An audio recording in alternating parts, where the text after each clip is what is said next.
یوں ہی کام دنیا کا چلتا رہا ہے، دیے سے دیا یوں ہی جلتا رہا ہے۔ بہاولپور کی تہذیب اور ثقافت نے اسلامیہ یونیورسٹی کو جنم دیا،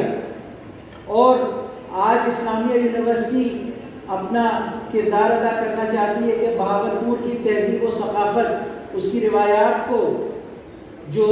عظیم روایات ہیں، نہ صرف ان کو قائم رکھے بلکہ جو نئی پاسبلٹیز ہیں، جو اس ہائر ایجوکیشن کو جو اب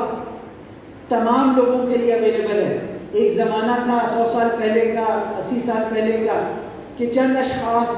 اس سے استفادہ کر سکتے تھے، جو شاہی خاندان میں پیدا ہوتے تھے، شہزادے ہوتے تھے، ان کے لیے اساتذہ اور اتالیق ہوتے تھے۔ آج بہاولپور کی بدولت، آج اسلامی جمہوریہ پاکستان کی بدولت، یہ ہر فرد کو، ہر شخص کو یہ حق حاصل ہے، اور اس کی بدولت جو نئی بستیاں آباد ہوں گی، کریں گے اہل نظر تازہ بستیاں آباد، میری نگاہ نہیں سوئے کوفہ و بغداد۔ تو شاید